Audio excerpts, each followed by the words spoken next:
नमस्कार, आप देख रहे हैं लाइव लगातार। और आज बजट सत्र के दूसरे दिन जहां पर एक तरफ 1932 का खतियान को लेकर के सदन में सवाल उठे, वहां पर जगन्नाथ महतो ने इसको लेकर के कहा कि 1932 का जो खतियान है वो लागू होकर के रहेगा। आइए सुनते हैं क्या कुछ कहा है शिक्षा मंत्री जगन्नाथ महतो ने।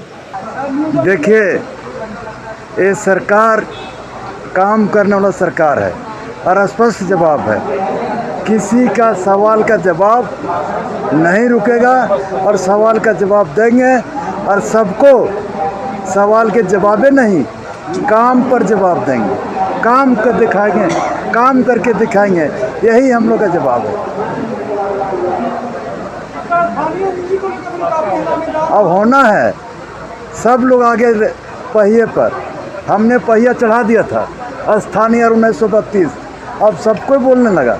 अब होगा, हर हाल में होगा, कोई रोक नहीं सकता है 1932 को। तो यहाँ पे आपने शिक्षा मंत्री को सुना, जहाँ पे उन्होंने सीधे तौर पे कहा कि 1932 का जो खतियान है वो सबसे पहले मैंने बोलना शुरू किया था कि 1932 का खतियान लागू होना चाहिए, तो अब सभी लोग उसको लेकर के बोल रहे हैं। वहीं दूसरी ओर अगर हम बात करें बीजेपी के, तो वहाँ पर रणधीर सिंह ने भी इसको कहा है कि अगर इस तरीके का ही बात है तो क्यों नहीं इसको लागू किया जा रहा है, अभी भी सरकार क्यों बोल रही है, इस पर चर्चा चल रही है, मंत्रिमंडल में बातचीत होगी इसको लेकर के, ऐसा क्यों हो रहा है। ये सुनते हैं रणधीर सिंह ने जो ओबीसी में कुर्मी भाषा को शामिल करने को लेकर के और 1932 के खतियान को लागू करने को लेकर के क्या कुछ कहा है। ये सुनते हैं रणधीर सिंह को। झारखंड में पिछली सरकार में नियोजन नीति रघुवर जी की सरकार ने बनाई थी और इस सरकार ने पुरानी नीति को ठंडे बक्से में डाल दिया, रद्द कर दिया और आज लाखों छात्र सड़क पर उतर कर आंदोलन कर रहे हैं। आज उनके नौकरी को लेकर सवाल है। साथ ही आप देखें कि कोई अगर झारखंडी है, झारखंड में उसका खतियान है, पुश्तैनी रूप से झारखंड में रह रहा है, और अगर बाहर पढ़ के यदि मैट्रिक पास वो करता है, इंटर पास करता है, तो उनको झारखंड में नौकरी नहीं मिलेगा। इसे क्या कि झारखंडी बच्चे जिनका खतियान यहाँ पे है और उनको यदि बाहर से पढ़ के मैट्रिक पास किया नौकरी नहीं मिल रहा है, कहीं गंभीर विषय है। सरकार ने ये घबराहट में निर्णय लिया है, इसलिए हम लोगों ने मांग किया सरकार इसमें सुधार करे। और सरकार ने जो नियोजन नीति रद्द की है, तो सरकार अपनी नियोजन नीति तय करे। सरकार भाई किस तरह की नियोजन नीति लाना चाहती है, तो सरकार पहले तय करे ताकि यहाँ के लोगों को रोजगार मिल सके, नौकरी मिल सके। आप ये कुर्माली को संथाल परगना में सरकार ने छोड़ दिया है, उसको लेकर भी हम लोग सदन में आवाज़ उठाए हैं। साथ ही हिंदी को भी इन लोगों ने अलग कर दिया है। हिंदी भाषा सबकी बोली जाने वाली भाषा है, इसको भाषा में इन लोगों ने रखा ही नहीं है, तो हिंदी का उर्दू को इन्होंने डाल दिया है। तो हिंदी भाषा को सभी 24 जिलों में डालना चाहिए सरकार को, इसका भी हम लोगों ने मांग किया है। तो सरकार घबराहट में निर्णय ले रही है। सरकार को पहले तो नियोजन नीति रद्द नहीं करना चाहिए था। जब नियोजन नीति इन्होंने रद्द कर दिया पूरी सरकार का, तो नई नीति जल्द से जल्द सरकार को लानी चाहिए। और सरकार आज घेराबंदी में घेरने का काम हम लोगों ने किया है और सरकार इसे पीछे हट रही है। सरकार गोलमोटल जवाब दे रही है कि हम लोग एक जो है मंत्री स्तरीय कमेटी बनाएंगे, निर्णय लेंगे। कब तक निर्णय लेंगे आप? जो आज हजारों छात्र, जब तक आप निर्णय नहीं लेते तब तक क्या वैकेंसी परोक रहेगी? जब आप निर्णय नहीं ले पा रहे हो तो भाई लोग कहाँ जाएंगे? बच्चों को नौकरी कैसे मिलेगा? कैसे एग्जाम में भाग लेंगे वो?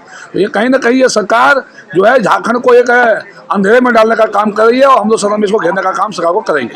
तो आपने यहाँ पे रणधीर सिंह को सुना, उन्होंने सीधे तौर पे कहा कि ओबीसी में कुर्मी भाषा को शामिल किया जाना चाहिए। उसको लेकर के सवाल जब किए जा रहे थे मुख्यमंत्री से, तो मुख्यमंत्री ने कहा कि हम इस पर चर्चा करेंगे, ये आगे ज़रूर होगा।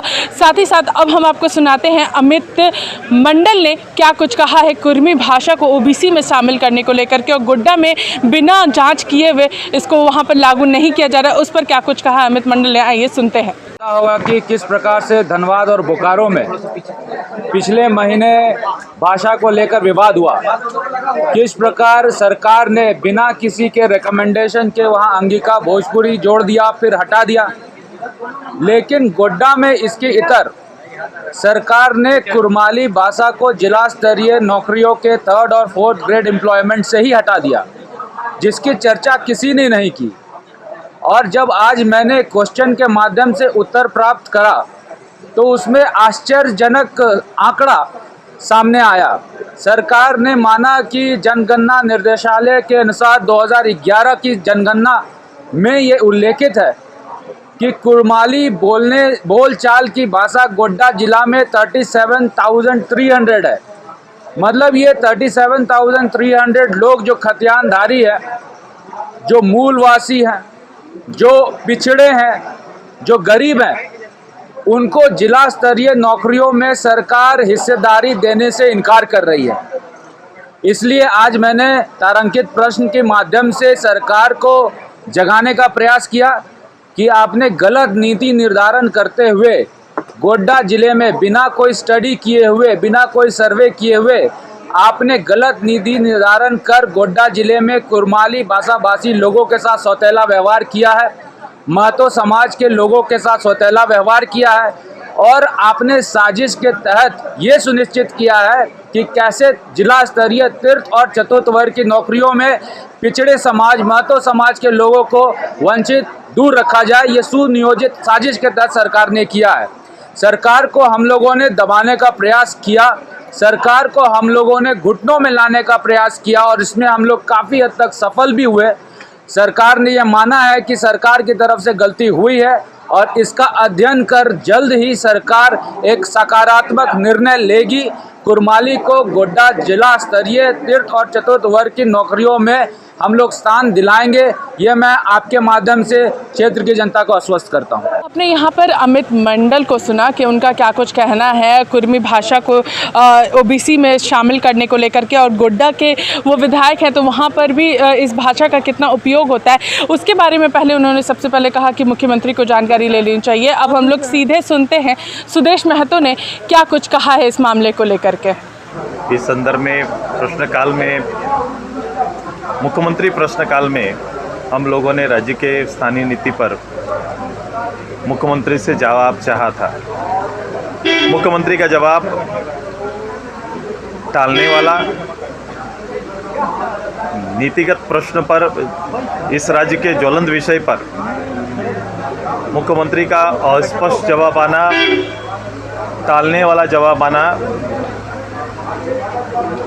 ये स्पष्ट करता है कि मुख्यमंत्री इस विषय पर गंभीर नहीं है, राज्य सरकार इस विषय पर गंभीर नहीं है। हमने आग्रह किया कि जब तक स्थानीय नीति, नियोजन नीति नहीं बन जाती तब तक नियुक्ति पर रोक लगाया जाए। इस पर भी बहुत जल्द कह के उनके मंत्री निकल जाते हैं।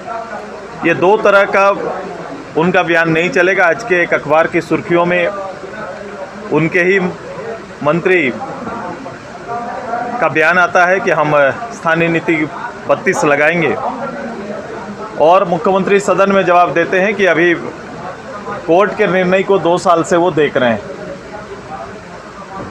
यहाँ तक पहुँचने में और पिछले पूरे 5 साल तक मुख्यमंत्री और मुख्यमंत्री की पार्टी लगातार स्थानीय नीति पर उनका हर भाषण वहीं से प्रारंभ होता था और इसी पर जोर देते थे। लेकिन 2 वर्ष बीत गए, तीसरे साल में हम लोग प्रवेश कर रहे हैं। इस राज्य में बहुत सारी रिक्तियां हैं जिसके नियोजन के लिए सरकार वर्ष घोषित करती है, नियोजन नहीं हो पाता है। प्रक्रिया चल रही है, प्रक्रिया में 2 साल से ऊपर निकल गया और भविष्य भी इस राज्य के और नौजवानों का अधिकार दिख रहा है। सरकार से इस राज्य में जब तक नौकरी नहीं तब तक स्नातक और स्नातक के लिए पेंशन की सुविधा का भी प्रश्न था। इसको भी अगले बजट के अभिभाषण के दिन या फिर जिस दिन श्रम विभाग का बजट आएगा उस दिन के लिए टाल दिया गया। तो राज्य के नौजवानों का, राज्य के परिचय का, राज्य के सामाजिक न्याय के विषय इस राज्य और सरकार की प्राथमिकता में नहीं है। हमें निश्चय किया है कि हमें पूरे राज्य की जनता के साथ मिलकर इस राज्य के वर्तमान जो आचरण है जिसको अख्तियार किए हुए उसके खिलाफ में लामबंद और गोलबंद होके सरकार को फिर से पुनः जगाने की तैयारी हम सब मिलकर करेंगे। तो आपने यहाँ पर सुदेश महतो को सुना कि उनका क्या कुछ कहना है 1932 के खतियान और कुर्मी भाषा को लेकर के। तो आने वाले समय में देखने वाली बात होगी कि आखिर किस तरीके से 1932 का खतियान और कुर्मी भाषा को ओबीसी में जगह किस तरीके से मिलती है। इसी के साथ देखते रहिए लाइव लगातार। रांची से मैं पूजन, नमस्कार। न्यूज अपडेट के लिए आप हमारे चैनल को सब्सक्राइब करें। आप हमें फेसबुक और इंस्टाग्राम पर भी फॉलो कर सकते हैं। बने रहे लगातार.in के साथ।